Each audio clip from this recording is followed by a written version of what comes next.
Good morning, ball bags. Joe Martin the Metalhead here. Hope you're doing well. I arrived at St. Louis yesterday, 7 o'clock, after that long trip from Nouakchott. And so today, no traveling, okay? Don't want to be traveling around today because I've been traveling every day since I arrived on Sunday. So when you think about it, plane from London to Marrakesh, bus to Dakar, bus to Nouadhibou, bus to Nouakchott. I'm like, I just want to just look around this part of Senegal I've never ever visited before. I hear it's pretty nice. I hear it's got like an Art Deco scene. Hello. Hey, How are you? very well today. Everything is good? Everything is good. You're making for YouTube. YouTube. I Yes. know that. Hello. Hello. How are you? You where are you from?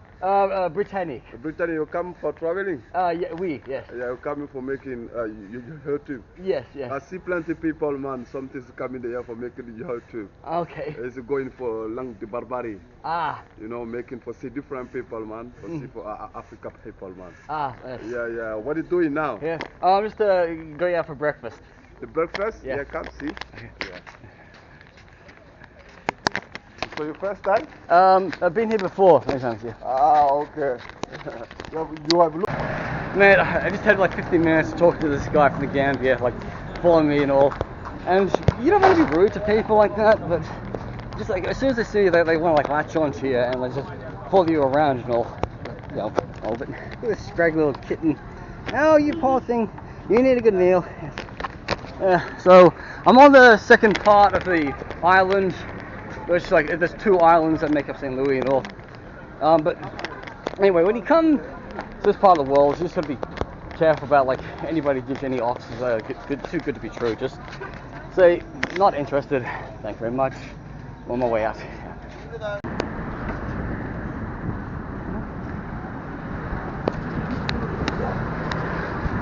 This is the western island of St. Louis.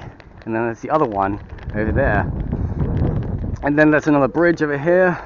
And there's a bridge over there to connect the two. Connect to the mainland. So I'm staying on that island, yes. It's nice to see these boats because they're quite similar to the ones I've seen in the Gambia. But that one over there, it's got a Mauritanian flag, but the red stripes are on the wrong side of the road. But so wait, look, there's a German flag over there. Wow. Almage. So just people are going out, gonna be fishing today and all. And well, I mean me, I'm just walking around trying to avoid like hustlers and all, trying to avoid people trying to like latch onto me. Kids are always asking me for money. I'm like, nah, I can't pay you. I got no to do. Yeah. Because, you know, no offense, but people always think, you know, I'm a walking ATM, but most of the time I'll lie. I'll be like, I'm actually a Jew from South Africa and I live in Cape Town, but fortunately because my brother was killed, I had to move to London. So like that's why I speak in an English accent. You fool any African like that. Wow, I didn't know how colourful the skyline of St. Louis would be over there, but it looks a bit dull right there. It's dull, but colourful there. Just the same type of colours I remember from Bold Cup and all. But, oh well, this town needs more than a coat of paint. So since I arrived in St. Louis, that was the first time I'd seen a Western tourist since I arrived in Nouadhibou. Because when I was traveling to Nouadhibou, there was a guy from Spain who spoke Spanish and French. I did not see any Western tourists my entire time in Mauritania. But then, arrived here in St. Louis, lots of people from France live here. So it's quite exciting when you see a Westerner and you want to like connect to me and ask me like, oh, why are you here in St. Louis? Do you live here? And some of them like they do live in Senegal illegally, but you know, I mean, it's such as life. Here's a bit of French colonial history for you. Peniu épise la grue à vapeur de 20 tonnes.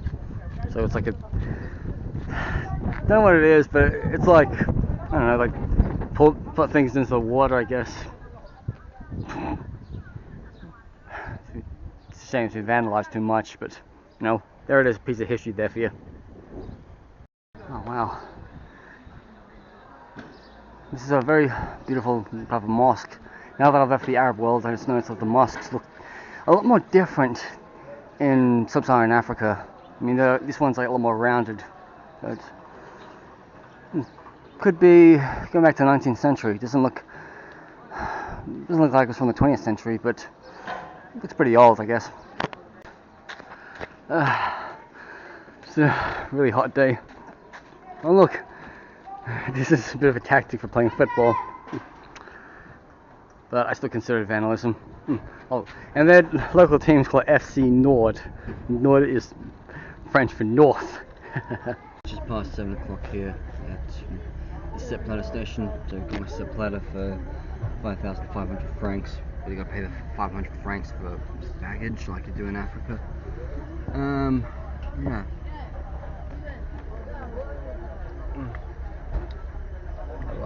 Got a lot of street kids begging for money and all. So in French, no argent.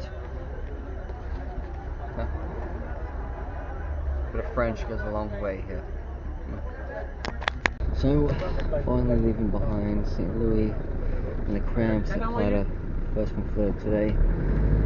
Going all the way to Dakar, and then I'll get another one to get to Karang, on the border with the Gambia. So, big day ahead of me. So happy I'm getting out of here now.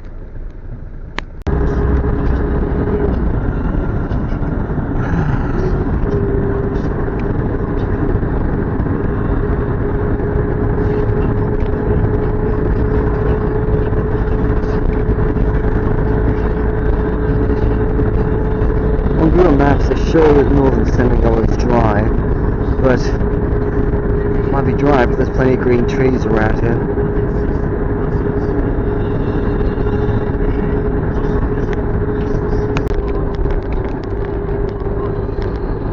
But I'm so crammed up in this Sepp Platter. I should have paid a bit more for the front seat. Pretty sure the Senegalese like incentive and extra money, so I guess you pay extra for the front seat.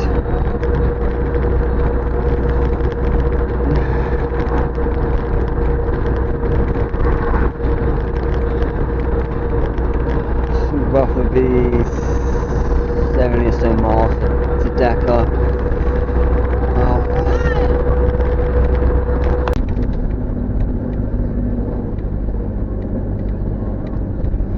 Getting closer now to Dakar.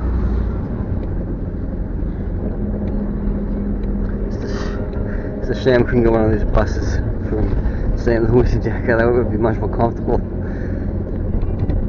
Senegal's version of National Express.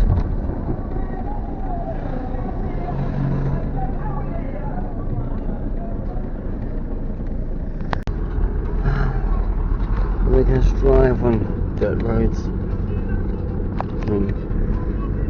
Well, that one's getting fixed.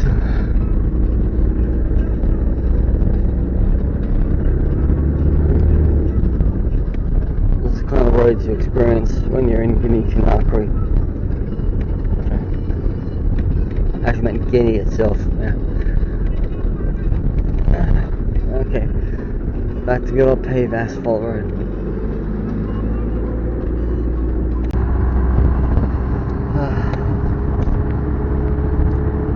I'm like 34 kilometers from the Sepp Platter station I need to be at. And, you know, I've been in this car since 7:30. It's nearly 12:30 right now, so long time traveling.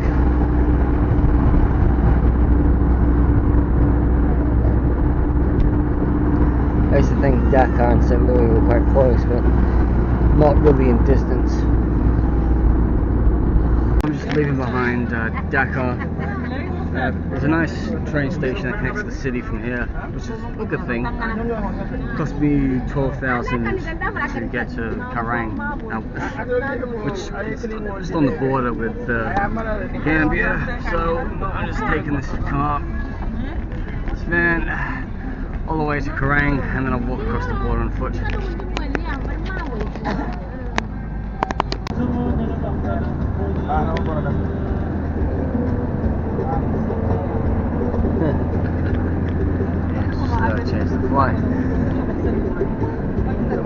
So I didn't really go inside of Dakar, but I tell you one thing, the airport is a long way out of Dakar. It's like 58 kilometers, so bear that in mind if you're coming in and out. See? There it is. So I think you can actually get a train to one of these stations near the airport and then get a bus. Unlike last time, I just paid €100 to get a taxi there. But anyway, just heading on the road east and then south to Kerrang. It's 4 o'clock, so I don't think I'll be getting there to like dusk for. If the border's closed, I'll just stay the night at the hotel. At a guest house, and there's a guest house in the border. Pretty sure the border like won't close till like what, 10 o'clock. I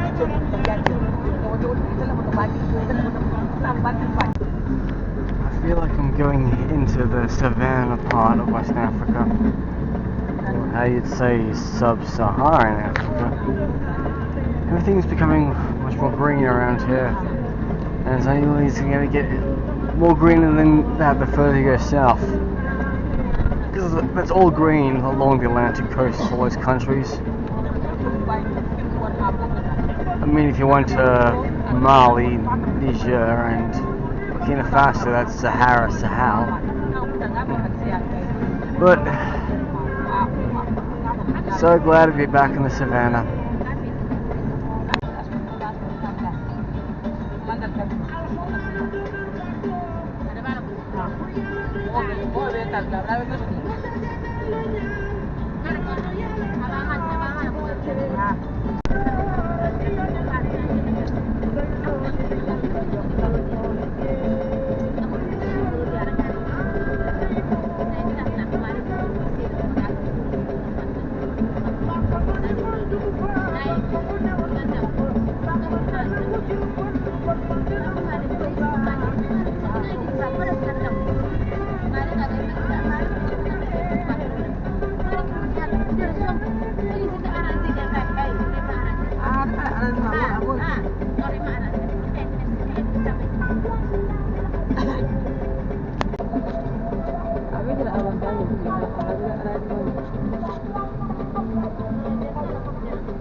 Google Maps says like 66 kilometers to Kerrang. I remember when I took the bus a few years ago from Banjul to Dakar. It took so long, especially with the ferry crossing. It takes an hour, and also, you know, it's much faster in a Sepp Platter.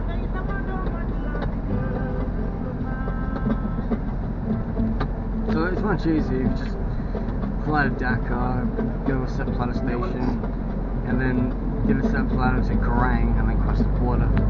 Too easy. I grew up eating cashews in Australia, but the interesting thing is cashews are actually grown mostly here in the southern part of Senegal. Like Kashmir region. Kashmir. We stopped about 20 minutes ago for a 20-minute break.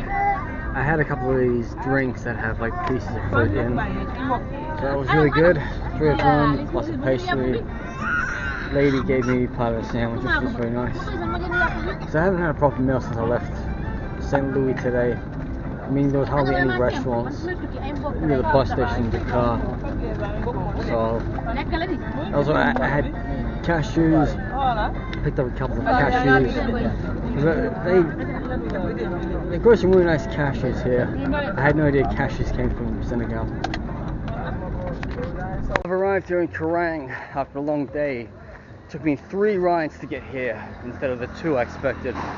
And also I do feel that I was ripped off because earlier today I got on a bus that would, I would assume it was going to take me to Kerrang, but they kicked me off halfway and expected me to get a Sepp Platter, and then also some guy tried to scam me 40,000 francs to go to Kerrang. I'm like, dude, Dakar to Kerrang is like 5,000 francs. I don't know why I just didn't go with a Sepp Platter, but maybe I was at the wrong Sepp Platter in Dakar. But I'm just lucky that I wasn't cramped up on a bus all day. Because, I mean, there is a bus that goes between Dhaka and Banjul, but it takes all day. It's okay, they give you free food at the start, but it's just a long day of travel between the two capitals.